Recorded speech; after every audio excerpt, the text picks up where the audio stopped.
I'm tempted to play a little game, if I may. I'm just wondering which of these three scandals you think will be most damaging to Boris Johnson. The abject failure to reach 100,000 tests a day, which was pretty much the only thing that they were trumpeting for the whole of April. The deaths in care homes that he was utterly filleted on, and if you're being cross-examined by a lawyer, especially someone of Keir Starmer's calibre, and he knows where and when you said stuff, don't deny that you said it. Or the fact that they claim comparisons with other countries are unhelpful, and started claiming that after 7 weeks of publishing comparisons with other countries every day, and they started claiming they were unhelpful after we became the worst hit country in Europe. They were the three big hits, or have I missed one out? No, I think you've got it all there, James. Let's start with care homes, because Keir Starmer started by asking Boris Johnson, the Prime Minister, whether the government had been too slow to get a grip on the numbers of deaths in care homes and the transmission of coronavirus, not only within care homes, but between care homes. And he pointed to the fact there had been an excess of 10,000 unexplained deaths in the month of April, an increase of excess deaths in the month of April, and pointed to the fact that the government had actually, going back only to March the 12th, said that transmission was in care homes was unlikely. Now, the problem for the Prime Minister is he then denied that that had been the advice on March the 12th, but we now have the guidance, and it states the following. The guidance is intended for the current position in the UK, where there is currently no transmission of COVID-19 in the community. It is therefore very unlikely that anyone receiving care in a care home or the community will become infected. This is the latest information and will be updated shortly. So that was the official advice from the government on March the 12th, hence Keir Starmer's question as to whether the government had been too slow. Boris Johnson comes back and says, well, actually, that isn't the advice. And then, of course, now Labour is circulating this key paragraph. So it categorically was the advice. So yes. Boris Johnson either didn't know or he misled the House. Yes, so this could come back and result in a clarification from the government, of course, when ministers make a mistake. We had a clarification earlier this week, didn't we, about the water supply? Just remind people listening about what happened there before we crack on with the PMQs. So Boris Johnson had said in the House of Commons that coronavirus can get into the water supply, and of course that is fake news. It can't get into the water supply.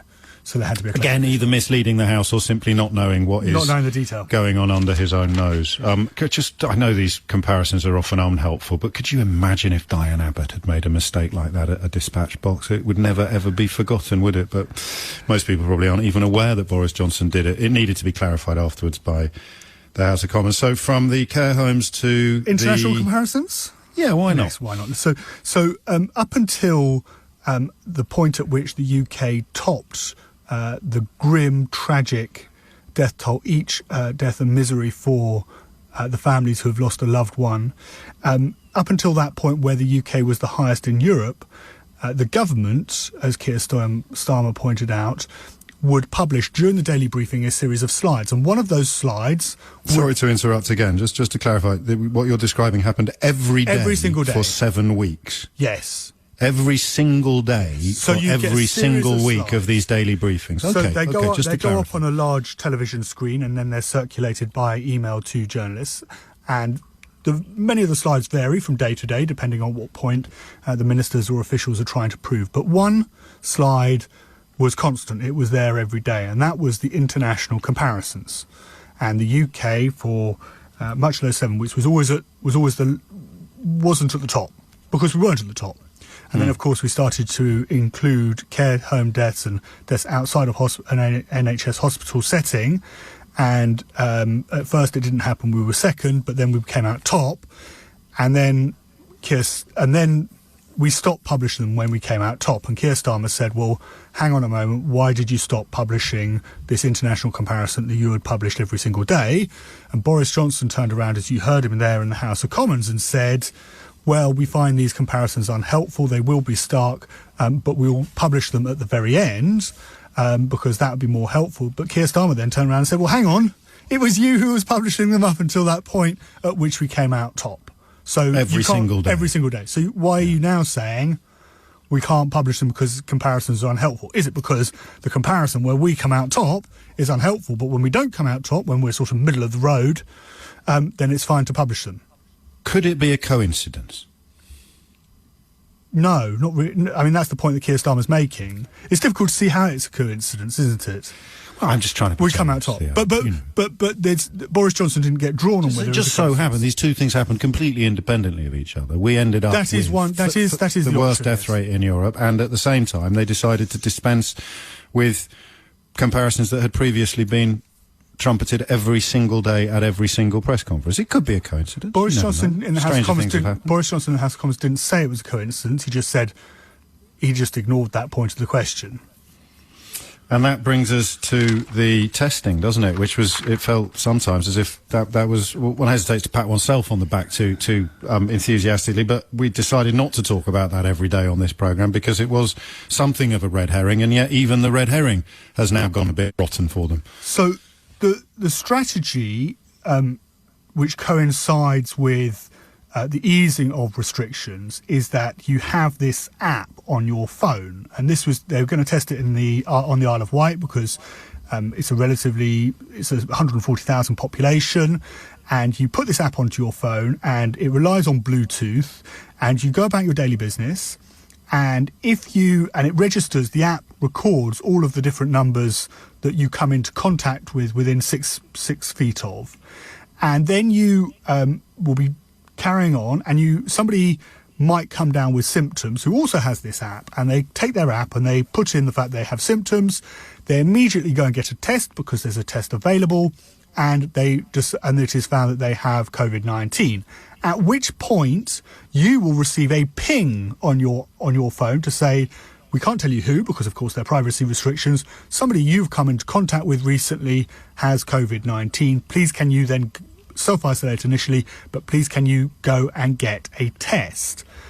This was to coincide with the easing of restrictions. So the idea, it turns into this, the crude expression used in Downing Street is a whack-a-mole, where you have pockets of coronavirus, and as soon as that happens, you have the ability through this app and through a mass testing regime to work very quickly to suppress it, to find the people who've got the infection, and to ensure that they stay at home, they receive the right medical advice, and they don't carry on with their daily lives and infect others, and then you end up with a more widespread pandemic like the one that we had at through February, March and April. And that was the strategy. But of course, we haven't had heard a huge amount about how it's gone on the Isle of Wight. What we have discovered, of course, is that in order to download the app, you need to have a smartphone that's at least it's not older than 3 years. It doesn't work. The app doesn't work on Huawei devices. It also drains your battery fairly quickly. And so Keir Starmer's turning around and saying, and of course we haven't consistently hit 100,000 tests a day. Boris Johnson, in response to Keir Starmer, said, well, actually, we're up to 200. We're still hoping to get to 200,000 by the end of the month. But Keir Starmer is turning around in the House of Commons, you heard him there, and say, well, hang on a moment, how's this strategy going? Where's the news? Where's the update? When's this app going to be available to everybody? When are we going to hear much more about it?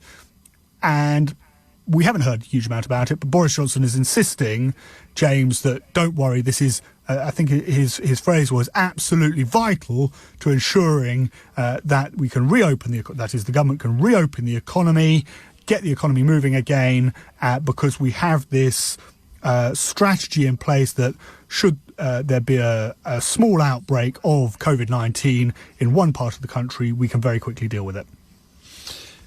Thank you, Theo. Do you know, there's one other element that we should probably discuss is something that our mutual friend Jones the engineer drew attention to many, many moons ago when we had leaders' debates that had no audience in them, and he came to work the next day and he said, I couldn't tell who did well because there was no clapping or cheering.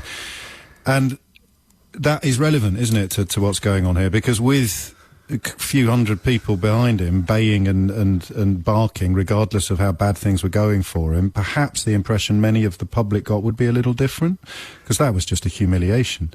So it is much easier now, and I say this just as a political editor of LBC, really, to spot the gaps in the information that's being given by the person who is receiving the question. So Prime Minister's questions is a test primarily of the Prime Minister.